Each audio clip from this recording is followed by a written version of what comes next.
유상증자라는 건 좋은 것이냐 나쁜 것이냐, 그거는 경우에 따라 다를 수 있는데, 이것도 비유로 한번 설명해 보자면, 우리가 맛있는 걸 먹는다는 게 좋은 건가요 나쁜 건가요? 물론 좋을 수도 있지만 비만 환자에겐, 고혈압 당뇨 환자에게는 그게 독이 될 수도 있습니다.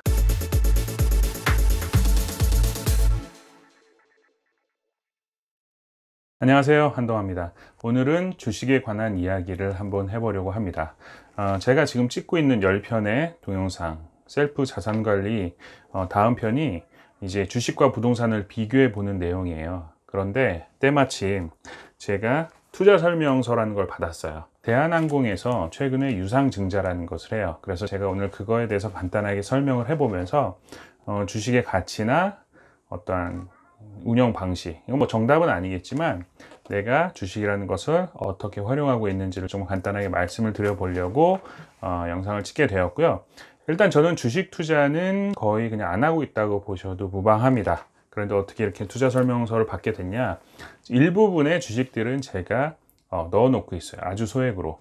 왜 그러냐면 어떠한 경기 흐름이나 주식시장의 흐름, 이런 것들을 좀 파악하기 위해서 정말 부담 없는 돈, 그래서 뭐 손실이 나도 크게 영향이 없는 돈 정도를 넣어 놓고 있어요. 특히 뭐 대한항공주 제가 넣고 있는데, 아마 주식 하시는 분들은 다 아실 거예요. 왜냐하면 항공주라는 것 자체가 투자에서 상당히 성공하기 어려운 주식 중에 하나입니다. 대표적으로 워렌 버핏 같은 투자의 귀재도 항공사주에 투자해서 성공한 적이 아마 제가 알기로는 거의 없는 걸로 알고 있습니다. 그만큼 성공하기 어려운 주식의 종목이기 때문에 그냥 실명으로 말씀을 드리는 거고요. 저는 대한항공 주식을 왜 가지고 있느냐, 그냥 항공주의 그냥 어떤 흐름이나 이런 것들을 좀 보고 있고요. 특히 코로나로 인해서 사실 항공주나 이런 것들이 거의 바닥이기 때문에 지금 이 타이밍에 한번 넣어 본 거예요. 그래서 흐름이나 이런 걸 좀 보고 싶고요. 저는 투자나 이런 쪽으로 입문할 때 금융이나 증권, 펀드 이런 쪽으로 입문을 했고, 많은 자격증이 사실상 금융사 쪽에 있긴 하지만 부동산 투자에 좀 더 많은 비중을 제가 가지고 있고, 법인 설립이나 이런 부분들도 다 그쪽으로 가지고 있습니다. 하지만 주식은 경제 흐름이나 어떠한 선행지수로서 그런 바로미터들을 내가 하나 정도는 갖고 있고, 여러 방면의 경제 흐름들을 제가 신경을 써서 파악하기는 쉽지가 않아요. 근데 아무래도 돈이라는 게 들어가 있다 보면 단돈 만 원이라 하더라도 내가 신경 쓰게 되고, 평가해 볼 때 그런 기록들이 남아 있기 때문에 상당히 좋은 방법으로 저는 주식 투자를 하고 있고요.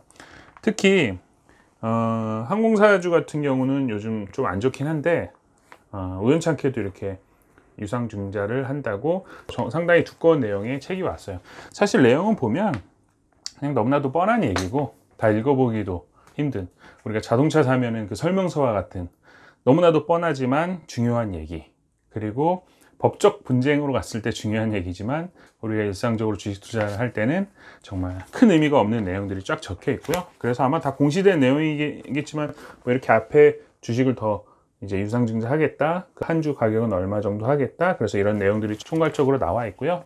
이런 것들을 받아보면 제가 이 책을 보고 이제 내용을 좀 파악을 해서 주식을 더 사는 거예요.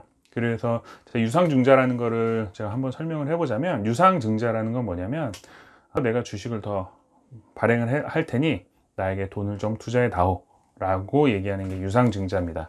비유로 얘기해 보자면 내가 배가 고프니까 내가 이런 어떤 채권을 줄게, 이건 나중에 돈 되는 채권이야, 이거 너희들이 가져가고 나에게 먹을 걸 좀 다오, 돈을 좀 다오, 이런 얘기고요. 이게 일반 대출하고 차이점은 뭐냐면, 대출이라는 거는 어떤 상환의 압박도 있을 수 있고, 뭐 대출 이자도 내야 되고, 뭐 이렇게 하는 게 대출이라면, 그냥 유상증자는 나에게 투자를 해주세요 라고 해서 돈을 받고 어떠한 증권을 더 발행하는 것으로 생각하시면 됩니다. 그러면 또 그런 궁금증이 발생할 수 있죠. 유상증자라는 건 좋은 것이냐 나쁜 것이냐, 그거는 경우에 따라 다를 수 있는데, 이것도 비유로 한번 설명해 보자면, 우리가 맛있는 걸 먹는다는 게 좋은 건가요 나쁜 건가요? 물론 좋을 수도 있지만 비만 환자에겐, 고혈압 당뇨 환자에게는 그게 독이 될 수도 있습니다. 즉 영양분을 섭취한다는 것 자체는 성장기의 청년에게는 그게 성장과 관련된 좋은 이슈일 수도 있겠지만, 비만 환자에게는 많이 섭취하는 것 자체가 질병의 원인이 되는 것처럼, 유상증자도 어떠한 성장기의 회사나 뭐 발전 가능성이 있는 미래를 내다봤을 때 어떤 성장의 원동력이 되는 유상증자는 상당히 긍정적일 수도 있는데요. 지금 현재 대한항공 같은 경우는 뭐 성장의 원동력이 된다기보다는 지금 계속되는 적자, 그리고 고정 지출에 대한 어떤 마이너스들을 메꾸기 위해서 투자를 받고 있는 거라고 생각하면 되고요. 특히 저는 우리나라 대한민국의 어떤 기업주들이 지금 가장 큰 것 중에 하나가 오너 리스크라고 생각을 해요. 근데 아시는 분 다 아시겠지만 대한항공도 사실 좋은 기업이고 하지만 오너 리스크가 너무 크고 딱히 추천드릴 주식은 아닙니다.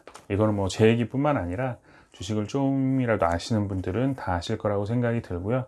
다만 제가 봤을 땐 코로나 시국이나 이런 것들이 좀 진정이 되고 그런다면 지금보다는 주가는 좀 오를 수 있겠죠. 그래서 뭐 그렇게 좀 생각을 해보시면 될 것 같고, 그래서 제가 오늘 드린 말씀을 좀 간단하게 정리해 보자면, 저는 주식이라는 것을 뭐 많이 투자하거나 수익률을 많이 올리기 위한 용도로 사용한다기보다는 경제 흐름을 읽고 선행 지수 중에는 가장 우리가 접하기 쉬운 어떤 투자 상품이고 실물 투자에 가까운 금융 상품이기 때문에 주식을 일종의 바로미터로 갖고 계시면 좋을 것 같고, 설령 지금 주식을 안 하시고 뭐 다른 전문적인 투자를 하신다고 하더라도 어떤 주식에 대한 자금을 조금 더 넣어서 그 수치들을 보시는 건 상당히 중요하다고 생각하고요. 그리고 두 번째로는 이 유상증자를 하고 있는 대한항공에 대해서 얘기를 해봤고요. 그 유상증자의 의미, 그리고 유상증자가 좋은 것이냐 나쁜 것이냐에 대해서 간단하게 얘기를 해봤습니다. 저는 주식에 대한 뭐 또한 원초적이거나 직접적인 얘기는 뭐 이 채널을 통해서는 하지 않을 텐데, 제가 다음 편에 그 셀프 자산관리 편에서 주식과 부동산의 적절한 조화, 아니면 각자의 역할들, 이런 것들을 얘기해 보려고 하니까 셀프 자산관리 아마 8번째 편 주식과 부동산을 비교하는 내용도 기대해 주시기 바랍니다. 감사합니다.